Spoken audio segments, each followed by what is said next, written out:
ദേശീയ രാഷ്ട്രീയം വളരെ ശ്രദ്ധയോടുകൂടി ഉറ്റുനോക്കുന്ന സംസ്ഥാനമാണ്. ചെറിയ സംസ്ഥാനമെങ്കിലും നിർണായകമായ സംസ്ഥാനം. ശക്തമായ ത്രികോണ പോരാട്ടം നടക്കാൻ പോകുന്ന ഇടം.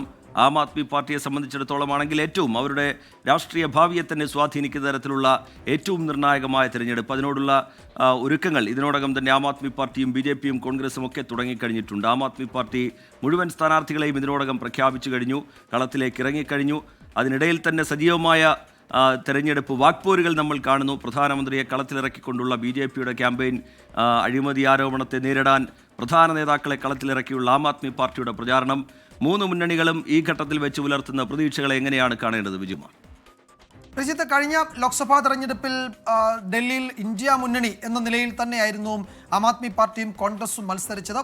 ആ തെരഞ്ഞെടുപ്പിൽ അവർക്ക് നിലം തൊടാൻ പറ്റിയില്ല എന്ന് പറഞ്ഞാൽ 100% ശരിയാണ്. BJP അവിടെ എല്ലാ മണ്ഡലങ്ങളിലും സാമാന്യം മോശമല്ലാത്ത ഭൂരിപക്ഷത്തിൽ ജയിക്കുകയും ചെയ്തു. ലോക്സഭയിൽ ആം ആദ്മി പാർട്ടിയുടെയും കോൺഗ്രസിൻ്റെയും വോട്ടുകൾ ചേർത്ത് വയ്ക്കുമ്പോഴും BJP അതിനെ മറികടന്ന് ലോക്സഭയിൽ അവിടെ മുന്നോട്ട് പോകാൻ കഴിയുന്നു എന്ന് പറയുമ്പോഴും നിയമസഭയിലേക്ക് വരുമ്പോൾ അങ്ങനെ ആകണമെന്നില്ല സാഹചര്യം.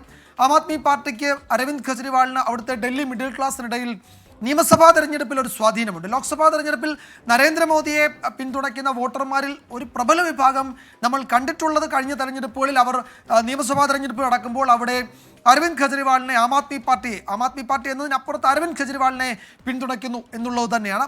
അതിന് കാരണം എന്നതിന് അന്വേഷിച്ചു പോയാൽ കെജ്രിവാൾ നൽകുന്ന ഈ മിഡിൽ ക്ലാസ്സിന് നൽകുന്ന പ്രത്യേക ആനുകൂല്യങ്ങൾ തന്നെയാണ്, അവരുടെ സൗജന്യങ്ങൾ തന്നെയാണ്, ഈ ആശ്വാസ പദ്ധതികൾ, അഴിമതിരഹിത ഭരണം, ഇതൊക്കെ തന്നെയാണ്. പക്ഷേ ഈ തെരഞ്ഞെടുപ്പിനെ നേരിടുമ്പോൾ ഈ അഴിമതിരഹിത സർക്കാർ എന്ന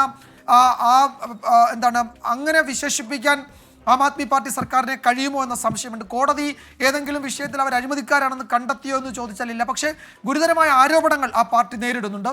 അതിൽ ഡൽഹിയിലെ മദ്യനയ അഴിമതി ഒരു വിഷയമാണ്. സത്യേന്ദ്ര ജെയിനെതിരായിട്ടുള്ള സ്വത്ത് സമ്പാദനം മറ്റൊരു വിഷയമാണ്.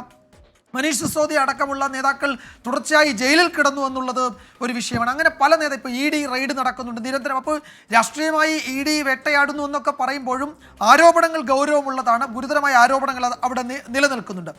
ഇനി അത് മാറ്റിവെച്ച് അതിനൊക്കെ മറികടന്ന് മുന്നോട്ട് പോകാൻ കെജ്രിവാൾ നടത്തുന്ന നീക്കം. ഇപ്പോൾ അതിഷിയെ മുഖ്യമന്ത്രി സ്ഥാനത്തേക്ക് കൊണ്ടുവന്ന് അദ്ദേഹം ധാർമ്മികമായി ഞാൻ മാറി നിൽക്കുകയാണ്, അതിഷി നയിക്കട്ടെ എന്ന് പറയുന്നു. ഒരു മാൻഡേറ്റ് കിട്ടിയ ശേഷമേ ഇനി ഞാൻ അധികാരത്തിലേക്ക് തിരികെ വരുന്നുള്ളൂ എന്ന് പറയുന്നു. അങ്ങനെ മാൻഡേറ്റിന് വേണ്ടി അദ്ദേഹം നിയമസഭാ തെരഞ്ഞെടുപ്പിൽ മത്സരിക്കാൻ പോകുന്നു.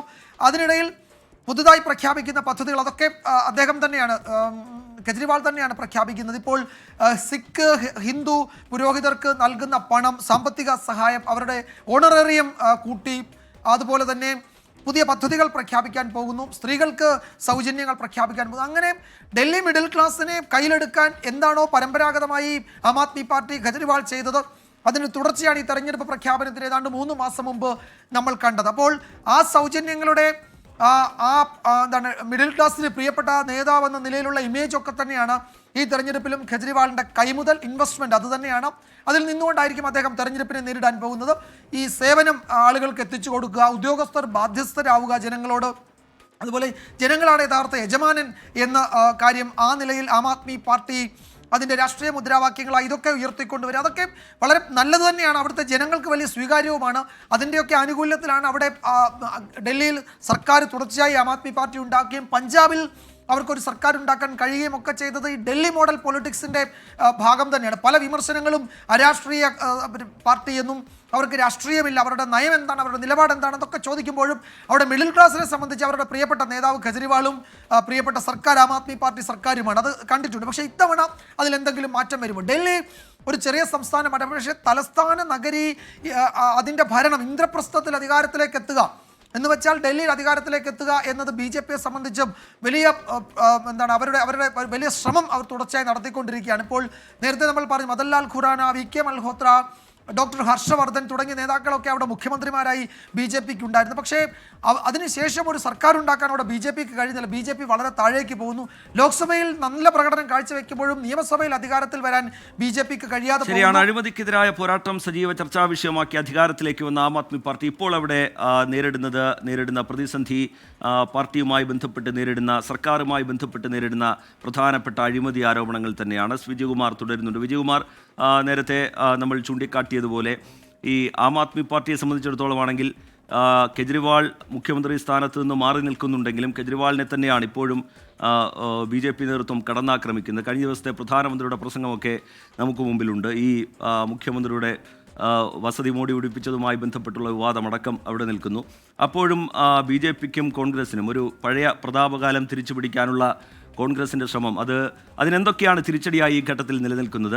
പ്രധാനപ്പെട്ട നേതാവില്ല എന്നുള്ളൊരു പ്രശ്നം, മുന്നണി എന്നുള്ള നിലയിലല്ല മത്സരിക്കുന്നത്, ഇന്ത്യ മുന്നണി എന്നുള്ള നിലയിലല്ല മത്സരിക്കുന്നത് എന്നുള്ള ഒരു കാര്യം. BJPയെ സംബന്ധിച്ചിടത്തോളം ആണെങ്കിൽ ലോക്സഭാ തെരഞ്ഞെടുപ്പിൽ നേട്ടമുണ്ടാക്കുന്നത് നമ്മൾ കാണുന്നെങ്കിലും നിയമസഭാ തെരഞ്ഞെടുപ്പിൽ പ്രതീക്ഷിച്ച മുന്നേറ്റം ഉണ്ടാക്കാൻ കഴിയാത്ത സാഹചര്യം, ഒരു പ്രധാന നേതാവിൻ്റെ അസാന്നിധ്യം, എന്തൊക്കെയാണ് BJPക്കും കോൺഗ്രസിനും വെല്ലുവിളിയായി നിൽക്കുന്നത്? വിജയകുമാർ, റിജിത്ത്, രണ്ട് പാർട്ടിക്കും ഏറ്റവും പ്രധാനപ്പെട്ട പ്രശ്നം നേതാവ് അവിടെ ഇല്ല എന്നുള്ളതാണ്. രണ്ട് സംസ്ഥാന നേതാക്കന്മാർ അവിടെ കരുത്തരായ നേതാക്കന്മാരില്ല എന്നുള്ളതാണ്. അപ്പോൾ ഹരിയാനയിലും മഹാരാഷ്ട്രയിലും പ്രാദേശിക നേതാക്കളെ കേന്ദ്രീകരിച്ചായിരുന്നു BJP നിയമസഭാ തെരഞ്ഞെടുപ്പിനെ നേരിട്ടത്. നരേന്ദ്രമോദി ചുരുക്കം എന്ന് വെച്ചാൽ നരേന്ദ്രമോദി അദ്ദേഹത്തിൻ്റെ രാഷ്ട്രീയ ജീവിതത്തിൽ, ഡൽഹി രാഷ്ട്രീയ ജീവിതത്തിൽ ഏറ്റവും കുറവ് തെരഞ്ഞെടുപ്പ് റാലികളിൽ പങ്കെടുത്തത് ഹരിയാനയിലും മഹാരാഷ്ട്രയിലും ഒക്കെ ആയിരിക്കും. അങ്ങനെ പ്രാദേശിക നേതാക്കന്മാരെ കേന്ദ്രീകരിച്ചാണ് ഈ രണ്ട് സംസ്ഥാനത്തും BJP കഴിഞ്ഞ നിയമസഭാ തെരഞ്ഞെടുപ്പിനെ നേരിട്ടത്. പക്ഷേ ഡൽഹിയിലേക്ക് വരുമ്പോൾ അതിന് കഴിയാതെ വരുന്നു. അവിടെ ഒരു നേതാവ് BJPക്ക് ഇല്ല. അപ്പോൾ മദൻലാൽ ഖുറാനെ പോലെ, VK മൽഹോത്രയെ പോലെ ഒന്നും ഒരു നേതാവ് BJPക്ക് അവിടെ ഇല്ലാത്തതിൻ്റെ ക്ഷീണം അവിടെ തെരഞ്ഞെടുപ്പുകളിൽ കണ്ടിട്ടുണ്ട്. എന്ന് വെച്ചാൽ നിയമസഭാ തെരഞ്ഞെടുപ്പുകളിൽ കണ്ടിട്ടുണ്ട്. ഇത്തവണയും അതിന് പരിഹാരമൊന്നുമില്ല. അങ്ങനെ ഒരു നേതാവിനെ ഉയർത്തിക്കൊണ്ടുവരാൻ BJP ശ്രമിച്ചിട്ടില്ല, ശ്രമിക്കുന്നുമില്ല. ഇത്തവണ നരേന്ദ്രമോദി തന്നെ ഡൽഹിയിൽ പ്രചാരണത്തിന് നേതൃത്വം വഹിക്കുമെന്നതാണ് കഴിഞ്ഞ രണ്ട് പൊതുസമ്മേളനങ്ങൾ, ഡൽഹിയിൽ നടത്തിയ പൊതുപരിപാടികളിൽ നിന്ന് വ്യക്തമാക്കാൻ കഴിയുന്നത്. ഡൽഹിയുടെ വികസനം യഥാർത്ഥത്തിൽ കെജ്രിവാൾ അല്ല, മോദിയാണ് നടപ്പാക്കിയത്, BJP ആണ് നടപ്പാക്കിയതെന്നാണ് പ്രധാനമന്ത്രി ഡൽഹിയിലെ പൊതുസമ്മേളനങ്ങളിൽ പറയുന്നത്. അപ്പോൾ ഡൽഹി ക്യാപിറ്റൽ സിറ്റിയാക്കി കൊണ്ടുവരുന്നതിൽ, ഡൽഹിയിലെ അടിസ്ഥാന സൗകര്യ വികസനത്തിലൊക്കെ BJP വലിയ പങ്ക് വഹിച്ചിട്ടുണ്ട്. അത് കെജ്രിവാൾ ക്ലെയിം ചെയ്യുന്നത് പോലെ അല്ല എന്നൊക്കെ സ്ഥാപിക്കാൻ ശ്രമിക്കുന്നുണ്ട്. അതൊക്കെ വിജയിക്കുമോ എന്നറിയില്ല. കോൺഗ്രസിലേക്ക് വന്നാൽ ഷീലാ ദീക്ഷിതിന് ശേഷം അവിടെ ഒരു നല്ല നേതാവില്ല. അവിടെ പ്രശ്നങ്ങളിൽ ഇപ്പോഴും ഈ നേതാക്കന്മാർ പല പല പോക്കറ്റുകളായി, അജയ് മാക്കനൊക്കെ പോലുള്ള നേതാക്കന്മാരുണ്ട്, പല പല പോക്കറ്റുകളിലായി അവരൊക്കെ നിൽക്കുകയാണ്. അപ്പോൾ സിഖ് വിരുദ്ധ കലാപത്തിന്റെ പ്രശ്നങ്ങൾ ഇപ്പോഴും ആ നേതാക്കന്മാരെ വേട്ടയാടുന്നുണ്ട്. അതൊക്കെ അങ്ങനെയൊക്കെയുള്ള പശ്ചാത്തലത്തിൽ അവർക്കും ഒരു പറയാൻ പറ്റുന്ന ഒരു നേതാവ്, നയിക്കാൻ പറ്റുന്ന ഒരു ലീഡർ അവിടെ ഇല്ല എന്നുള്ളത് പ്രശ്നമാണ്. ഇവിടെയാണെങ്കിൽ കെജ്രിവാളിൽ തുടങ്ങി കെജ്രിവാളിലൂടെ വളർന്ന് കെജ്രിവാളിലൂടെ മുന്നോട്ട് പോകുന്ന ആം ആദ്മി പാർട്ടിയെ സംബന്ധിച്ച് ഒരു നേതാവുണ്ടോ എന്ന ചോദ്യം അവിടെ അപ്രസക്തമാണ്. അവിടെ കെജ്രിവാൾ അത് കാര്യങ്ങൾ നോക്കാൻ ആം ആദ്മി പാർട്ടിക്ക് അതിശി വന്നെങ്കിലും കെജ്രിവാൾ തന്നെയാണ് അതിന്റെ ചുക്കാൻ പിടിക്കുന്നത്, അതിന്റെ കടിഞ്ഞാൺ അദ്ദേഹത്തിന്റെ കയ്യിൽ തന്നെയാണ് എന്നുള്ളതും പകൽ പോലെ വ്യക്തമാണ്. ശരി, എസ് വിജയകുമാർ ന്യൂസ് ഡെസ്കിൽ നിന്ന് വിവരങ്ങൾ നൽകുകയായിരുന്നു. നിതിൻ അംബുജൻ കൂടി വിവരങ്ങളുമായി നമുക്കൊപ്പം ഡൽഹിയിൽ നിന്ന് ചേരുന്നുണ്ട്. നിതിൻ, തെരഞ്ഞെടുപ്പിനുള്ള അംഗത്തീയതി കുറിച്ചിരിക്കുകയാണ്. ഇതിനോടകം തന്നെ ഈ തെരഞ്ഞെടുപ്പ് തീയതി പ്രഖ്യാപിക്കുന്നതിന് മുമ്പേ തന്നെ വാശിയേറിയ പ്രചാരണത്തിലേക്ക്, സ്ഥാനാർത്ഥി പ്രഖ്യാപനത്തിലേക്കൊക്കെ ആം ആദ്മി പാർട്ടിയും ആദ്യഘട്ട പട്ടിക എന്നുള്ള നിലയിൽ കോൺഗ്രസും ഒക്കെ കടന്നു കഴിഞ്ഞിട്ടുണ്ട്. എന്താണ് ഒരു ഗ്രൗണ്ട് റിയാലിറ്റി? പൊതുവെ വിലയിരുത്തപ്പെടുന്നത് പോലെ ഒരു കാലത്ത് കെജ്രിവാൾ സർക്കാരിനെ പിന്തുണച്ചിരുന്ന മധ്യവർഗ വിഭാഗത്തിൻ്റെ പിന്തുണ ഈ പുതിയ രാഷ്ട്രീയ പശ്ചാത്തലത്തിലും അതേപടി തന്നെ കിട്ടും എന്ന പ്രതീക്ഷ ആം ആദ്മി പാർട്ടി അരവിന്ദ് കെജ്രിവാൾ വെച്ചു പുലർത്തുന്നുണ്ടോ?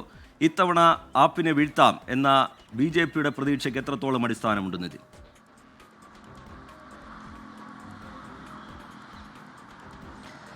റിജിത്ത്, 2015 ശേഷം, അത് 2015-ലും 20-ലും ഏതാണ്ട് 60-ലധികം സീറ്റുകൾ നേടിയാണ് ഡൽഹിയിൽ ആം ആദ്മി പാർട്ടി അധികാരത്തിലെത്തിയത്. BJPക്കാണെങ്കിൽ 2 അക്കം പോലും കടക്കാൻ സാധിച്ചില്ല. കോൺഗ്രസിനാണെങ്കിൽ 1 അംഗം പോലും നിയമസഭയിൽ ഉണ്ടായിരുന്നില്ല. അതുകൊണ്ട് തന്നെ ഇത്തവണ ഒരു തുടർ ഭരണം ആം ആദ്മി പാർട്ടി അത് ആഗ്രഹിക്കുന്നുണ്ട്. മാത്രമല്ല ഒരു ആത്മവിശ്വാസം ആം ആദ്മി പാർട്ടിക്കുണ്ട്.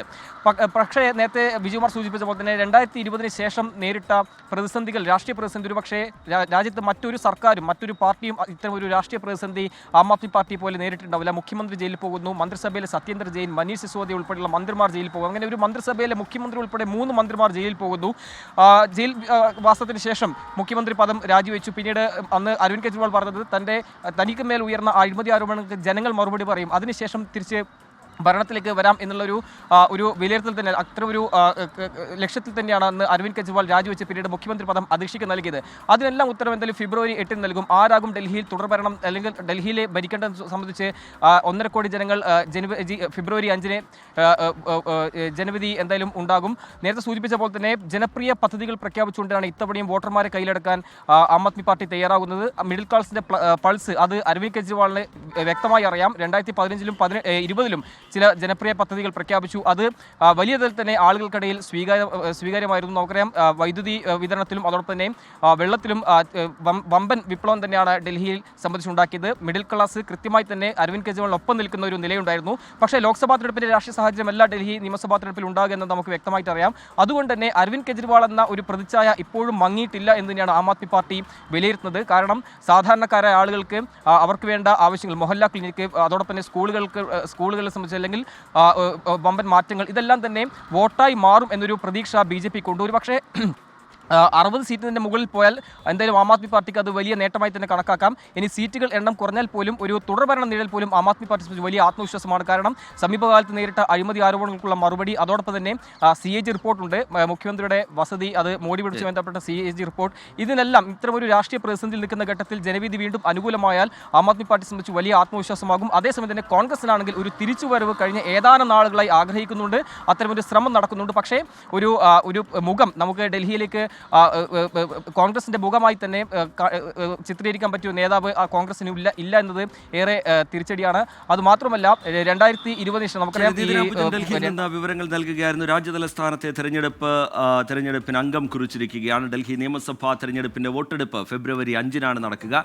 ഫെബ്രുവരി 8-നാണ് വോട്ടെണ്ണൽ നടക്കാൻ പോകുന്നത്. ദേശീയ രാഷ്ട്രീയം ഉറ്റുനോക്കുന്ന വളരെ പ്രധാനപ്പെട്ട തെരഞ്ഞെടുപ്പാണ്. എങ്ങനെയാണ് ഡൽഹി ജനത, രാജ്യതലസ്ഥാനത്തെ ജനത വിധിയെഴുതാൻ പോകുന്നത്, അതിന്റെ ഫലം എന്തായിരിക്കും എന്നുള്ളത് ദേശീയ രാഷ്ട്രീയത്തിലും വലിയ രീതിയിലുള്ള ചലനങ്ങൾ ഉണ്ടാക്കുന്നതാണ്. എന്തായാലും തെരഞ്ഞെടുപ്പ് കമ്മീഷന്റെ വാർത്താ സമ്മേളനം അല്പസമയം മുമ്പാണ് പൂർത്തിയായത്. തെരഞ്ഞെടുപ്പ് തീയതി പ്രഖ്യാപിച്ചിരിക്കുന്നു.